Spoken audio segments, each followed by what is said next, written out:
ইয়া রাসূলুল্লাহ আইয়ুন নাসি আহাব্বু ইলাল্লাহ, রাসূলুল্লাহ কোন লোকটি আল্লাহর কাছে সবচেয়ে বেশি পছন্দনীয়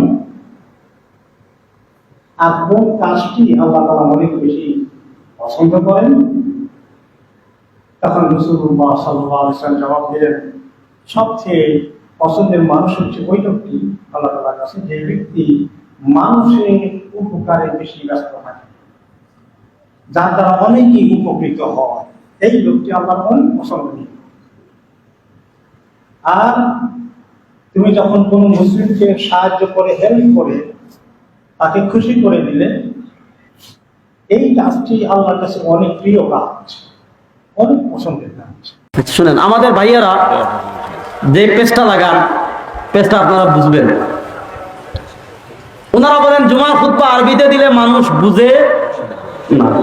ঠিক আছে, এর লাগে বাংলাতে দিতে হইব। আচ্ছা, এবার আমি আপনাদের পাল্টা একটা প্রশ্ন করি। ও যে বাংলাদেশ আমরা মসজিদ ও আজান আরবিতে দেন না বাংলাতে দেন? আমরা এলাকার এক বেটা গেছিল সৌদি আরব, আমরা খানাইঘাট গিয়া সৌদি আরব কাছে আজান সব মাত্র তারা আরবিতে, আজানদের সময় ওর ঠিক আছে। সৌদি আরবের সব আরবি, তারা আজানটা খালি বাংলাতে দেন।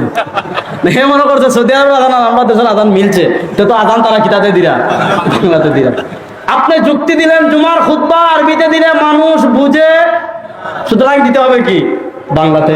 তা আমি বলি আরবিতে আজান দিলে মানুষ বুঝে, ওদের আরবিতে আল্লাহু আকবার, আশহাদু আল্লা আশহাদু আন্না মুহাম্মাদুর হাইয়া আলাস সালাহ অর্থ কত জানে, বাংলাতে দিন না, কিন্তু সবাই তো বুঝলো না।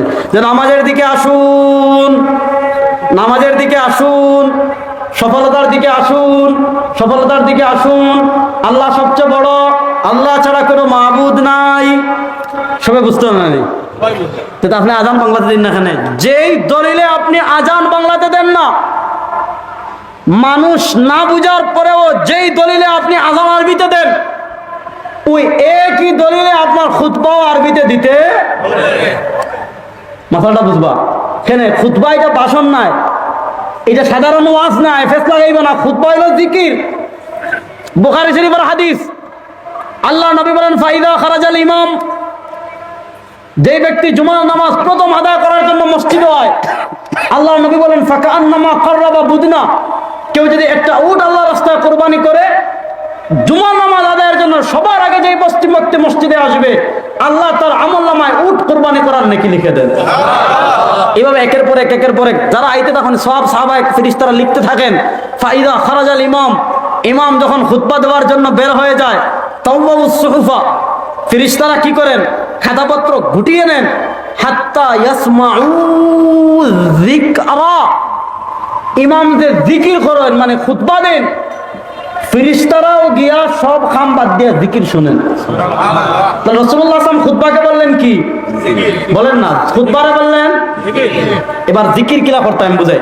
যেমন এক হাদিস আছে, মান ক্বালা সুবহানাল্লাহ সালাসান ওয়া সালাসিনা মাররা ওয়ালহামদুলিল্লাহ সালাসান ওয়া সালাসিনা মাররা ওয়া আল্লাহু আকবার সালাসান ওয়া সালাসিনা মাররা। নামাজের পর 33 বার সুবহানাল্লাহ, 33 বার আলহামদুলিল্লাহ, 34 বার যদি কেউ আল্লাহু আকবার বলে, নবী বলেন গুফিরা লাহু মা তাকাদ্দামা মিন যামবিকা ওয়া ইন কানা মিসলু যাবাদিল বাহর, যদি এর পূর্বে যে সমুদ্রের ফেনা পরিমাণ গুনাহ করে, আল্লাহ তার সমুদ্রের ফেনা পরিমাণ গুনাহ মাফ করে দেন। এবার আমি আপনারা কই, এক ব্যক্তি নামাজ শেষ করে সুবহানাল্লাহ অর্থ বিদা, আল্লাহ পবিত্র, আল্লাহ পাক। এখন এক ব্যক্তি নামাজ শেষ করে 33 বার পড়ছে আল্লাহ পবিত্র, আল্লাহ পবিত্র, আল্লাহ পবিত্র, আল্লাহ পবিত্র। আলহামদুলিল্লাহ অর্থ বিদা, সমস্ত প্রশংসা। এবার 33 বার কইছে সমস্ত প্রশংসা আল্লাহর, সমস্ত প্রশংসা আল্লাহর, সমস্ত প্রশংসা আল্লাহর। এরপর 34 বার আল্লাহু আকবার, মানে কি আল্লাহ সবচেয়ে। এখন সে 34 বার কইছে আল্লাহ, আল্লাহ সবচেয়ে বড়, আল্লাহ সবচেয়ে বড়, আল্লাহ সবচেয়ে বড়। হক্কা সুবহানাল্লাহ আলহামদুলিল্লাহ আল্লাহু আকবারের যেই সওয়াব, বাংলাতে তাসবিহ পড়লে সেই সওয়াব হইবনি, হয়তো এখানে। কারণ জিকির শরীয়ত প্রণেতা থেকে, নবী থেকে যে ভাষায় আসছে ওই ভাষাই করতে হবে। কথা বলতে পারি নাই? এজন্য আজান জিকির, এজন্য আজান আরবিতে। এবার বলুন তো খুতবা এটা ভাষণ না জিকির? মাতেন না কইছেন খে আছে কেন? বুখারী শরীফ আছে কেন? এই জন্য খুতবা আমরা আরবিতে দেই। এখন আমি আপনাদেরকে যারা খুতবা বাংলাতে দেন, তারা প্রশ্ন করবা যে ভাই রাসূলুল্লাহ সাল্লাল্লাহু আলাইহি ওয়াসাল্লামের পরে তো সব সাহাবা একরাম মসজিদে নববীতে ইতিকাফে হয়ে গেছেন, আর মদিনার থেকে তারা বাইরে ছিলেন না, ঠিক নেই? ঠিক। সাহাবা একরাম দিনের দাওয়াত লইয়া পৃথিবীর সব জায়গাত গেছেন কি গেছেন না? সাহাবা একরাম তুরস্ক আইছেন কি আইছেন না? বাংলাদেশ আইছিলেন নি? আইছেন 5 জন আইছেন। কয়জন? এবার বলুন তো, আপনাদেরকে বলবেন ভাই আমাকে একটা দলিল দেখান, এই যে সাহাবা একরাম দিনের দাওয়াত নিয়ে পুরো পৃথিবীতে ছড়িয়ে পড়েছেন, একজন সাহাবা একরামের আমল দেখান যে পৃথিবীর কোন জায়গায় গিয়ে আরবি বাদ দিয়ে ওই এলাকার স্থানীয় ভাষায়, ওই এলাকায় যে ভাষা, ওই ভাষায় সাহাবা একরাম জুমার খুতবা দিয়েছেন, একটা প্রমাণ দেখান। নাই সম্ভব। একটা প্রমাণ কিয়ামত পর্যন্ত দেখাতে পারবে না। আর সাহাবা একরাম যেই জায়গায় গেছেন ওই জায়গায় গিয়ে আরবিতে খুতবা দিয়েছেন, আমার কাছে প্রমাণ চান, আমি টাস টাস করে দিয়ে দেব। আমি বলবো ইমাম রাফি আশরাফুল কবির খুলেন, আমি বলবো ইমাম নববী রহমতুল্লাহ আসকার খুলেন, আমি বলবো শাহ ওয়ালিউল্লাহ মুহাদ্দিদ দেহলভী নিসা খুলেন, টাস টাস করে দেখাই দিন। এই জন্য পেস্টটা লাগাইব। আপনি মনে করবা ওয়াজ তো ইমাম সাহেব কররা, আরবিতে করলে সব বুঝেন না, এটা ওয়াজ না, এটা জিকির, এটা 2 রাকাত নামাজের কায়েম মাকাম।